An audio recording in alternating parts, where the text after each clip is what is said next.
Y'all get ready? Yes, you get ready.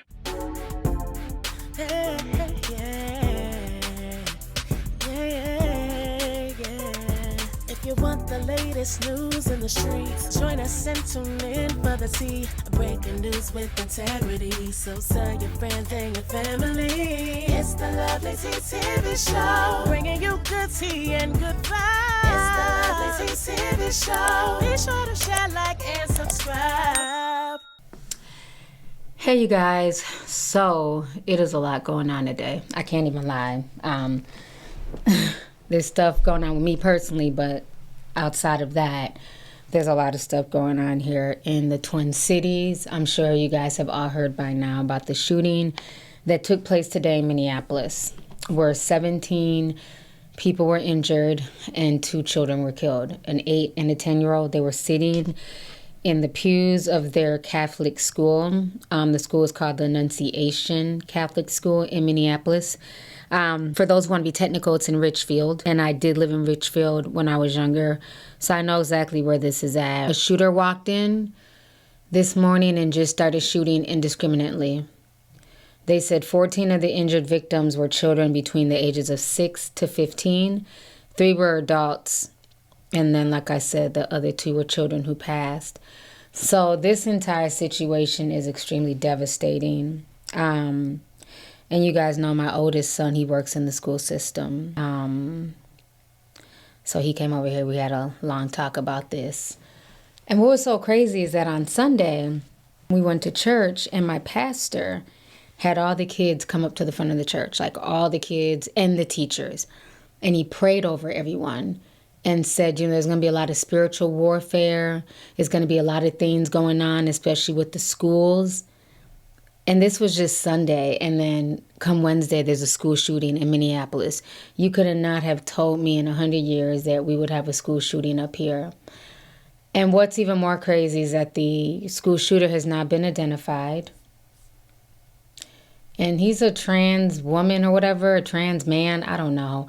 But the person's name is Robin Westman. And this is causing so much debate and back and forth on Twitter. He dropped a manifesto, and I can post that in this video. Y'all can pause to read it.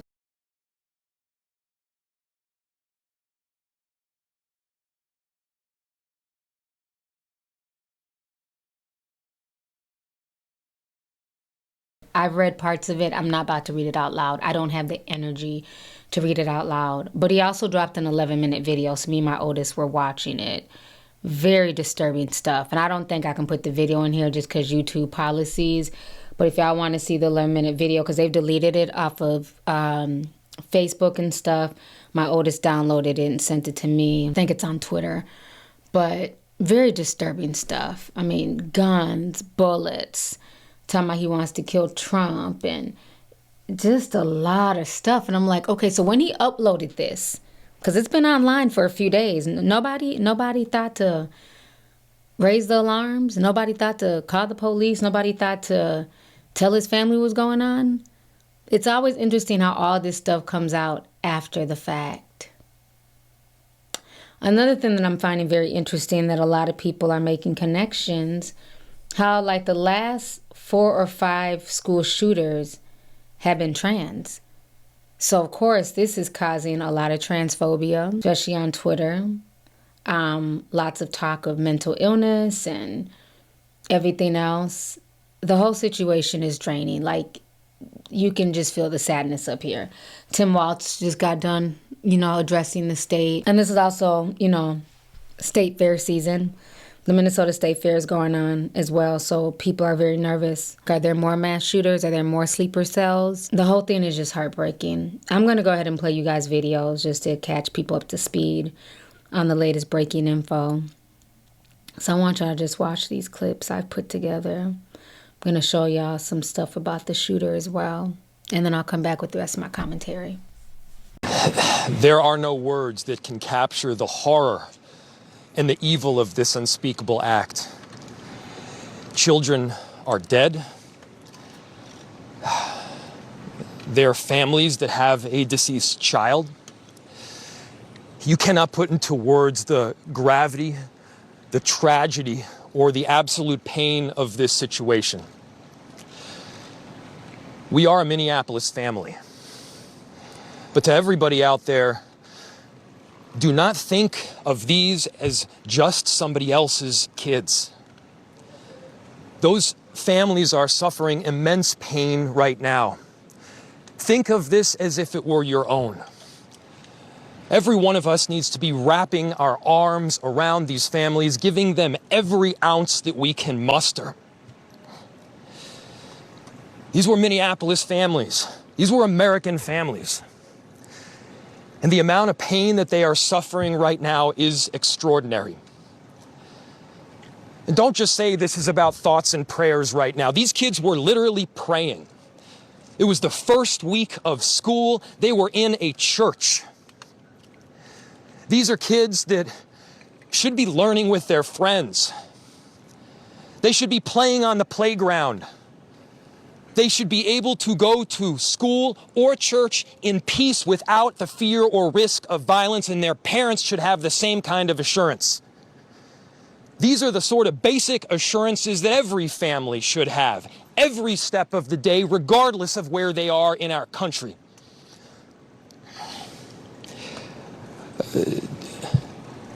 I'm so deeply saddened, and I'm so sorry to the families that I know are suffering right now.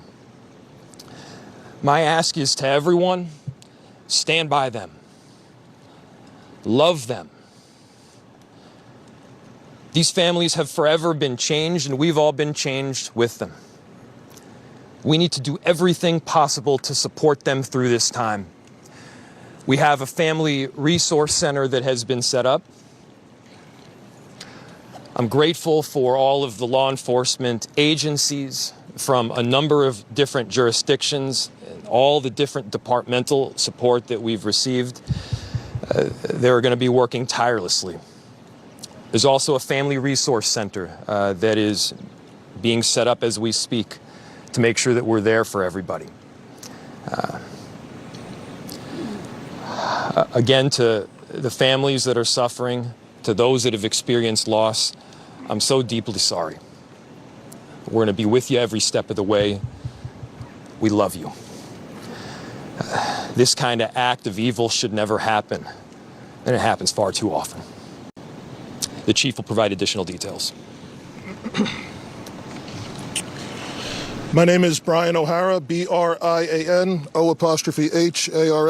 I am the Minneapolis Police Chief. Earlier today, just before 8:30 a.m., our city experienced an unthinkable tragedy. Minneapolis police officers responded to a report of a shooting at a mass that was happening at the Annunciation Roman Catholic Church on the block behind me. This worship service was marking the first week of school for children that are attending the Annunciation Catholic School. During the Mass, a gunman approached on the outside, on the side of the building, and began firing a rifle through the church windows towards the children sitting in the pews at the Mass. Shooting through the windows, he struck children and worshipers that were inside the building. The shooter was armed with a rifle, a shotgun, and a pistol. This was a deliberate act of violence against innocent children and other people worshiping. The sheer cruelty and cowardice of firing into a church full of children is absolutely incomprehensible. Police officers from the Minneapolis Police Department immediately responded, entered the church, and attempted to provide first aid and rescue some of the children that were hiding throughout the building, while other first responders came and EMS responded to rush victims to nearby hospitals. 2 young children, ages 8 and 10, were killed where they sat in the pews. Their parents have been notified. 17 other people were injured, 14 of them being children. 2 of those children are in critical condition. The coward who fired these shots ultimately took his own life in the rear of the church. Our hearts are broken for the families who have lost their children, for these young lives that are now fighting to recover, and for our entire community that has been so deeply traumatized by this senseless attack. We will stand together to protect our children, our schools, and our houses of worship. This deliberate act of violence is just a sign of cruelty that is beyond comprehension. Our hearts are broken for everyone that's been affected by this tragedy. As we begin the difficult path of healing, I want the community to know this, that even in the face of such evil, the Minneapolis Police Department and all of our law enforcement partners stand with our community. Are learning more about the named killer, Robin Westman. Neighbors have been sharing new photos with us of Robin. You're looking at them now. They're obviously a number of years old. He appears to be a teenager in these photos. The neighbors came out and shared with our team who's been out gathering information, and we've also been able to translate some of Robin's diary entries from what police are calling a manifesto that was scheduled to be posted after the shootings took place. You know, that manifesto has since been taken down by the FBI, but the police and FBI are using that video of the manifesto as part of their investigation. The manifesto is written using Russian letters to write English words. Think of the word gun. They use that word, instead of writing the word gun in Russian, it actually uses the Russian letters to spell out the English word gun. So it's taking us quite a while to try to translate exactly what is there. And while we're not going to cover most of what has been written because it is extremely violent, it deals with a lot of suicidal and homicidal thoughts, some of the entries do give context to today's mass shooting. We have video that we should be showing you here of a picture that we took from the video. Right now you're looking at some of the manifesto that was posted, but one of the images that was posted was a drawing of the church and like a handwritten sketch, and we've translated the caption in the top left to say Annunciation by memory, meaning he sketched out what the church looked like from memory. Now, we know Robin went to Annunciation Church for at least a year and that his mother worked there. A source close to the school tells KARE 11 in the year Robin went to Annunciation, there were consistent disciplinary issues, although we don't know exactly what those consisted of. In the diary, an entry written on May 23rd of this year, Robin wrote an entry describing an obsession with mass shootings, specifically school shootings. Robin wrote about having memories of the obsession dating back to 7th grade and talking about the shootings with friends at a young age. The diary or manifesto describes that the comments scared children and were later reported to adults. Then on August 20th, in one of the last entries that was posted online, Robin writes about visiting the church and the plans to carry out the act. Robin writes about the teachers being in a training week that was happening at the time and how they were probably receiving active shooter training. And the killer wrote, "I bet they won't anticipate an attack in the first week." Also discussed checking all the doors to see how they could be barricaded and considered using lumber. Chief O'Hara told us earlier that they did find 2x4s that were used to actually trap people into the school so that no one could get out while this mass shooting was taking place. On August 21st, a final entry in one of the diaries. It discusses practicing at a shooting range leading up to the event. And my team was just sending me notes here in the last few minutes as we're getting more and more translations from Russian to English and figuring out exactly what the named killer was writing about. And he was concerned as of July 29th about money, that he didn't have enough money to purchase the rifle. Chief O'Hara told us that the rifle, the shotgun, and the handgun appeared to have been all purchased legally, but purchased recently. And we can tell from the manifesto that it appears as of the end of July, those firearms had yet to be purchased. AJ, obviously significant that the shooter visited the school the week before. Is there a significance to him going to the shooting range?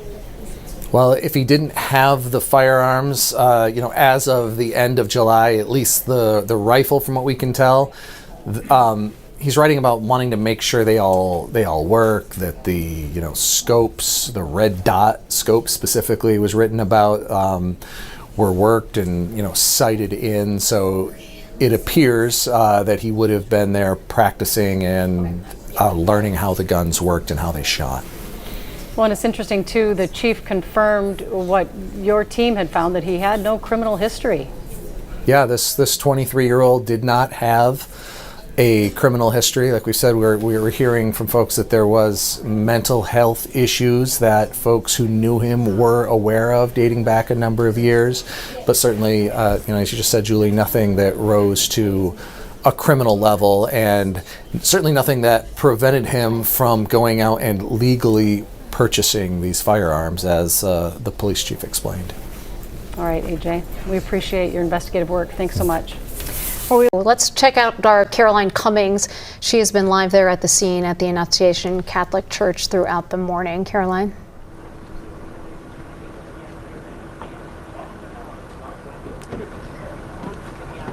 Oh, hi there, Heather. I lost you there for a second, but yes, you are correct. We're right outside of the scene here at Annunciation Catholic School and Church. Earlier, just moments ago, we spoke with a fifth grader who was in Mass at the time that those shots rang out. He said he was right next to the windows, the stained glass windows you heard Police Chief Brian O'Hara describe as the way in which this gunman opened fire through those stained glass windows.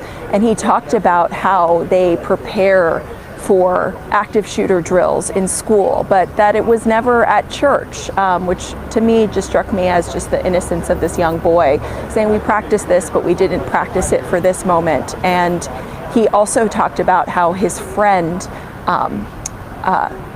dove over him, and he was hiding under a pew, and his friend was shot in the back. And he said his friend is so brave for doing that and protecting him.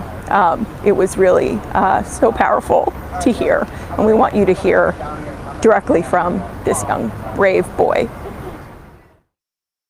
It was like shots fired, and then we kind of like got under the pews. It kind of, they shot through the stained glass windows, I think, and it was really scary. What did you do after that? Well, we waited like 10 to 5 minutes, I don't really know, and then we went to the gym, and then the doors locked just to make sure he didn't come, and we waited in the gym for more news, and everyone was okay, or most people were okay. Who were your friend, Wes? My friend got hit in the back. Did he go to the hospital? Yeah, he went to the hospital. What went through your mind when you saw that? I was super scared for him, but I think now he's okay.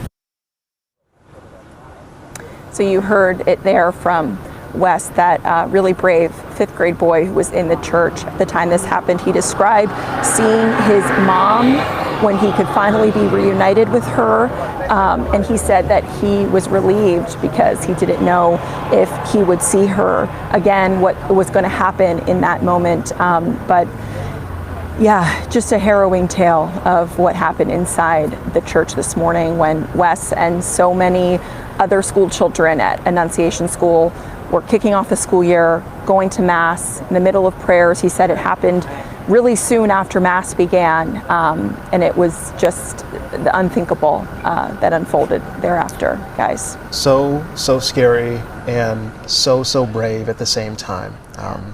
jumping into shield 10 his years friend. old. 10 years old. 5th grader there. Caroline Cummings, we appreciate that update. I think we have some sound from a We do. grandfather We do. who went through one of those scary moments.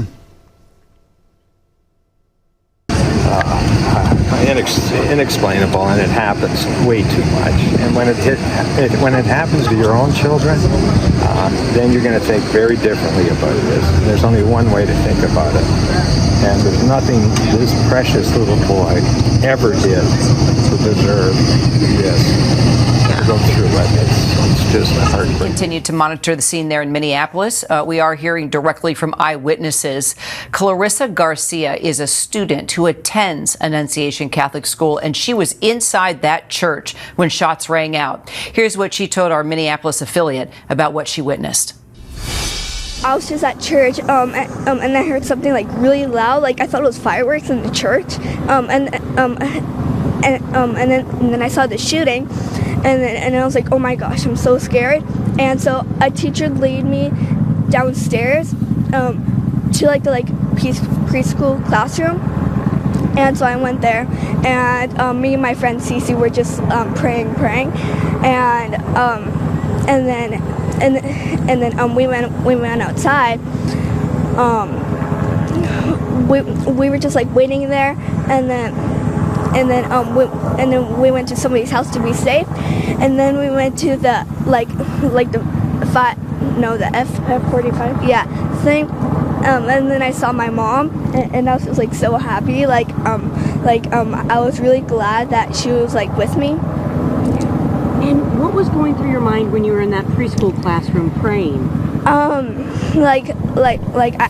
hope like nobody got like killed or something like that, or like hurt. And like I was just like praying if everybody could be safe, and like nobody would do this again. How did it feel to hug your mom and get home? I felt like really safe, like my guardian angel with me, God was with me, and like I was just hugging my mom tightly as I can. And you heard it, but you didn't see anything. I heard like I saw that like bullet kinda, but like we do know that Elle Mose is out at the apartment of Robin Westman, and she joins us now. Hi, Elle. What can you tell us? Hey, Amelia. So yes, behind me is one of the many units on this apartment campus or complex, if you will. We're in Richfield, off of Lyndale Avenue. So not too far from the Annunciation School, but behind me are several unmarked BCA and Minneapolis police vehicles. They are investigating the unit behind me here where the suspected shooter Robin Westman lived, and we are talking to some people that live in this apartment unit as well. Most of the time we've been breaking the news to them that the suspected shooter lived in their building, and here's one of the neighbors and their reaction to learning this news.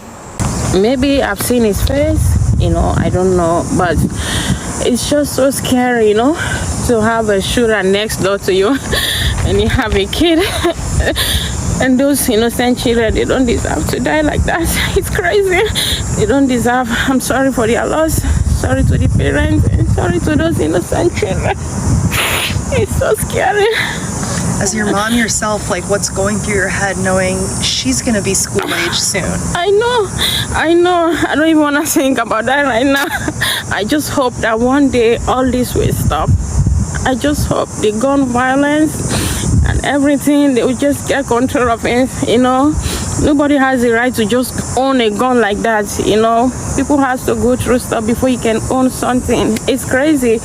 Living in a neighborhood, you think you are safe, and the next thing you had something like this. It's hard.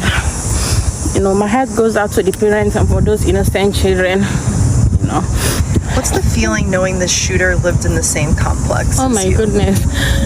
It's so scary. It's so scary. Those tears and those high emotions are something that so many mothers feel, whether you had a child at Annunciation or not. It's emotions felt around the state, around the country right now, and even around the world. There's a BBC London journalist here right now. So this is a headline that is making a global impact right now. And just take a look behind me. These angled vehicles, these are all the ones that are affiliated with the BCA and Minneapolis Police. There's some crime scene tape blocking off the unit. They are letting residents in and out of their unit, but they are walking them to their units, so they're not able to walk freely throughout the complex right now. So far, we've just seen people going in, law enforcement going in. We have not seen any sort of weapons or any evidence coming out of the building yet. But we are staying here today. We're going to be keeping our eye on what they're bringing out evidence-wise, if any. And yeah, I would say about a dozen or so law enforcement from Minneapolis Police to BCA are here investigating the suspected gunman's apartment complex here in Richfield. Back to you. Hey, Al, I know where you're at in Richfield, and I know where Annunciation is. I mean, I'm guessing maybe it's a 5 or 6 minute drive from that apartment complex to the school. Yeah, I would say that's about accurate. 5 or 6 minute drive. We're extremely close to Annunciation. I had to take a look at a map to realize I was actually in Richfield because I felt like I was still in South Minneapolis. Certainly a day and a news conference that no one wants to be at. A community behind us, Annunciation Church and School, committed to academics, service, and Catholic values, filled with the first days of school of beautiful children going to learn those values, share with their teachers and their classmates. And instead of that joy and that curiosity and that learning, they were met with evil and horror and death. And we often come to these and say, these unspeakable tragedies, or there's no words for this. There shouldn't be words for these types of incidents because they should not happen. And there's no words that are going to ease the pain of the families today. On behalf of all the people of Minnesota, our deepest sympathies. A wish that any of these words would make what you're feeling now better, but it won't. A place that's founded on community, founded on service, founded on family.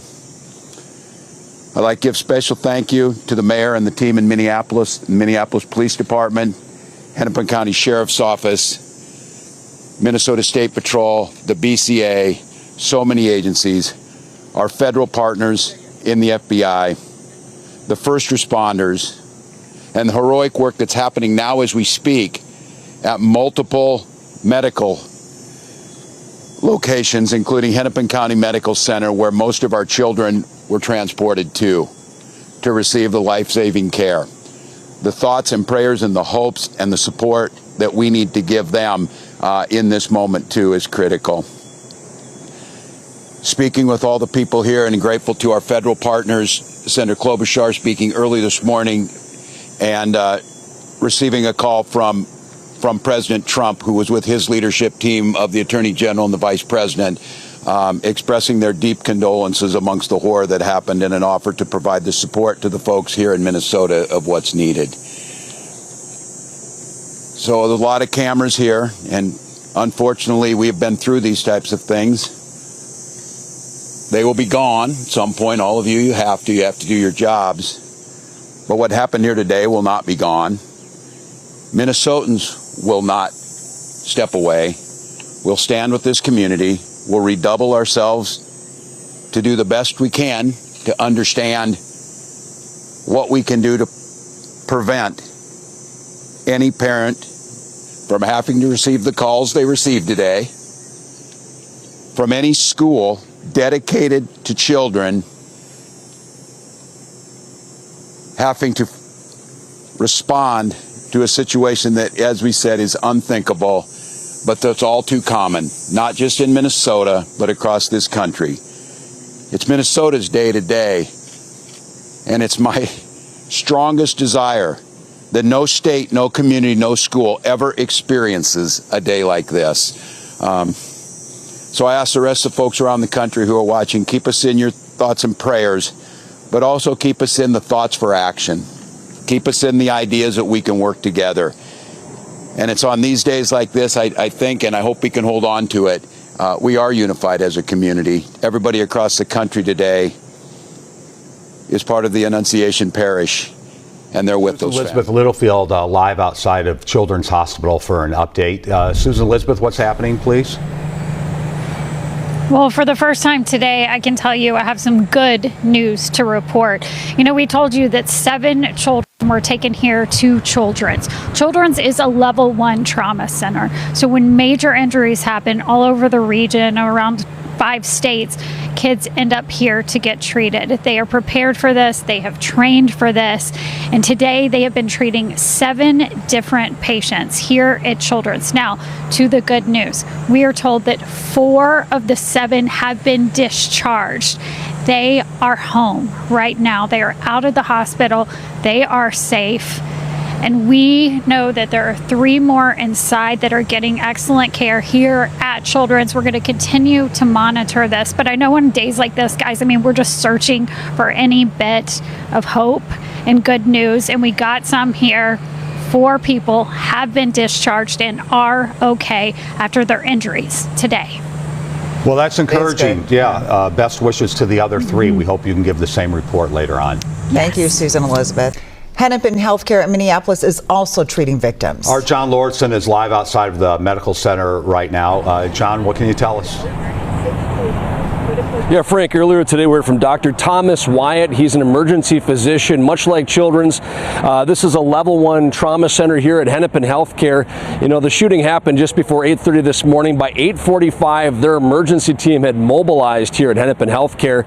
And shortly after that, they had 10 patients come in. They had 8 children and 2 adults. 7 of those patients were brought in critical condition. The ages of the children, anywhere from 6 to 14 years old. Now, if there's a silver lining here, it's that all these patients brought in are expected to survive. There have been no fatalities. But again, this was all hands on deck, much like at Children's Hennepin Healthcare. They practice for this, hoping they never have to go through it. Dr. Thomas Wyatt talked about that, about how often, much like a school practices for a mass shooting event, the hospital's level 1 trauma centers practice for this as well. Whenever that type of page goes out again, it really puts into motion a lot of a big response from all of the teams. And so we are, because we're a level 1 trauma center, we have to, mobilize certain types of resources like, operating rooms and the surgical services. We have to have emergency providers and nurses. We have to, mobilize things like the laboratory and the blood bank. So there's a lot of planning, and again, a lot of exercises we do throughout the year to prepare for these events. And unfortunately, we respond to many of them throughout the year. These incidents are never easy. We've had 2 in the last 24 hours that have occurred, these mass casualty incidents. I want to take a moment to tell you how proud I am to work for this organization and the teams that were involved, the resources, again, that were mobilized. Yeah, and we're hearing they did a great job as everybody was coming in this morning. They were ready for this. Unfortunately, it's something, again, they have to practice throughout the year. Of course, also, Frank, this takes a toll, and Amelia, this takes a toll on anybody that's working in these level 1 trauma centers. They have psychologists on staff just for nurses, doctors, and anyone else involved here. Another thing we heard from Dr. Wyatt this morning, all the families, and they've actually been at a unification center that had somebody they knew at the hospital. It's right across the street, the unification center, just to my left. They've all been united with the patients that were brought in, so they've got to see their family members and got their status and how they're doing right now. Well, that was certainly helpful, I have to imagine, for those families. John, we're so grateful for Dr. Wyatt and his colleagues. Were you privy to any of those updates? Do we know any condition updates on any of the injured? And those have been coming out slowly but surely. We're hearing that we had 4 critical patients here, but we have not had an update on if their status has improved since this morning. But again, we're hearing right now that no fatalities here at Hennepin Healthcare, which is a silver lining in all of this. Yeah, let's hope it stays that way and they can get a complete recovery. All right, John, absolutely. We'll check with you again. Thank you for the live update. All right, so you guys just watched all those clips, so it does look like some of the children are being discharged and are okay. But of course, there's many, kids that are still going to be suffering just from this whole situation on top of the PTSD. The 5th grader talking about his friend's shooting was just simply heartbreaking. So it's a lot going on. right now in the Twin Cities. Lots of conversations are being had. Now, they went to school early. Most of the kids here in the Twin Cities do not go back to school until Labor Day. So a lot of the kids go back after Labor Day weekend, that first Tuesday. So I don't know what procedures are going to be put in place, what conversations are going to be had. I know a lot of teachers will probably be called in for meetings this week. The whole thing is just terrible. You know, I just hate the fact that this happened to children. Definitely keep folks up here in prayer, and definitely pray for yourselves, pray for your children, pray that they get to school safe and come home safe. We are living in very dark times, in spiritual times. A lot of demons walking around in human flesh. I'll talk to y'all later. Enjoy the rest of y'all's day. If you want the latest news in the streets, join us and tune in for the tea. Breaking news with integrity. So tell your friends and your family. It's the Lovelyti TV show, bringing you good tea and good vibes. It's the Lovelyti TV show. Be sure to share, like, and subscribe.